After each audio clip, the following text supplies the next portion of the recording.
నోటికి ఏదొస్తే అది మాట్లాడుతున్న పవన్ కళ్యాణ్ను పిచ్చాసుపత్రిలో చేర్చకపోతే సమాజానికే ప్రమాదం అన్నారు ప్రభుత్వ విప్ గ్రంథి శ్రీనివాస్. జనసేన నాయకుల ఆత్మగౌరవాన్ని చంద్రబాబు పాదాల దగ్గర తాకట్టు పెట్టిన పవన్ 21 సీట్లకు పరిమితమయ్యారని అన్నారు.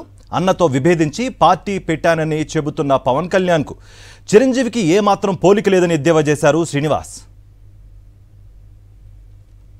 ఆయన మీద ఎందుకో ఈర్ష్య, అసూయ. ఎప్పుడు చూసినా కూడా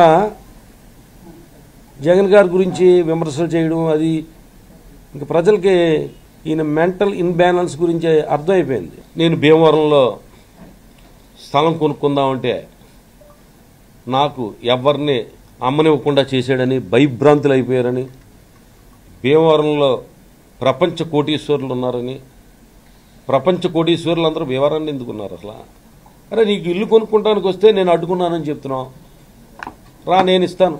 నాకున్న భీమవరంలో ఉన్న 9 ఎకరాల్లో నీకు ఎకరం కావాలా, 2 ఎకరాలు కావాలా, నేను ఇస్తాను స్వయంగా. అరే భీమవరంలో ఓడిపోయడం నాకు చాలా బాధగా ఉంది. కడపలో పులివెందుల్లో ఓడిపోయినా నేను బాధపడేవాడిని కాదు అని అంటున్నాడు.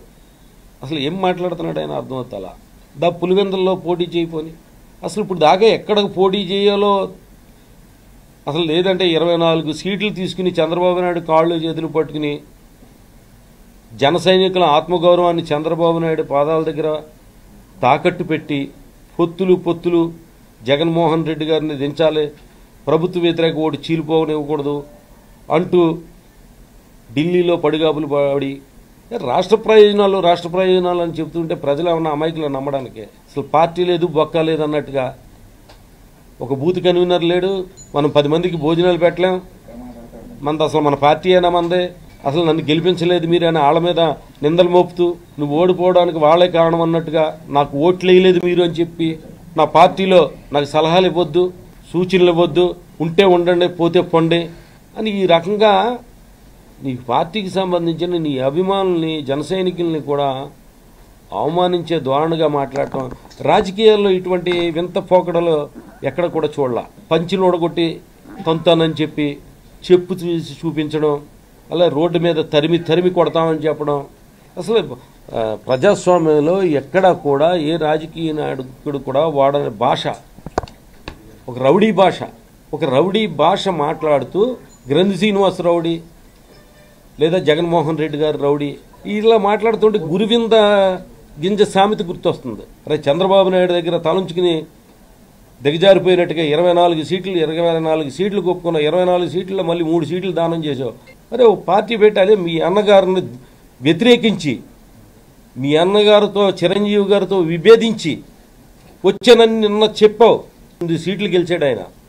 80 లక్షల ఓట్లు వచ్చినాయి ఆయనకి. 80 లక్షల ఓట్లు వచ్చినాయి ఆయనకి నీకు సంబంధం ఏంటి? ఆయన సౌమ్యుడు. అరే నీ అన్నగారు నాగబాబుకు కూడా అన్యాయం చేసావు కదా. ఇవాళ ఆయన స్విచ్ ఆఫ్ చేసి కూర్చున్నాడు కదా. ఏదన్నా మానసిక వైద్యుడికి చూపించాలా, లేదా హాస్పిటల్లో ఎర్రగడ్డ హాస్పిటల్లో జాయిన్ చేయాలా ఏంటనేది ఒక్కసారి మీకంటూ శ్రేయోభిలాషులు ఉంటారు, వాళ్ళు కూడా ఒకసారి ఆలోచన చెయ్యాలి. ఎందుకంటే ఇది ముదిరిపోతే కనుక ఎక్కడ పరిస్థితులు దారితీస్తాయో తెలియదు. ఎప్పుడు కూడా వ్యాధిని రోగాన్ని నిర్లక్ష్యం చేయకూడదు. వెంటనే దానికి వైద్యం అందించాలి. అందించకపోతే ఏమవుతుందంటే అది ముదిరిపోతుంది, ప్రాణాంతకం అవుతుంది. అది మీకు సంబంధించిన మాట్లాడే విధానాలు అయితే కనుక సమాజానికే ప్రాణాంతకం అయ్యేటట్టుగా ఉంది. ఇచ్చిన మాట నిలబెట్టుకున్న వ్యక్తి, విశ్వసనీయతకి నిలువుటద్దం ఎవరంటే జగన్మోహన్ రెడ్డి గారు. చంద్రబాబు నాయుడు గారు ఎన్నికల ముందు 600 అబద్ధాలు అంటే వాగ్దానాలు అంటారు మేనిఫెస్టోలో పెట్టి వెబ్సైట్ నుంచి కూడా తీసేసాడు ఆయన. ప్రజలకు తెలుసు మోసగాడు, దగాకోరు. ఏదైనా హామీ ఇస్తే అది అమలు చేయుడు.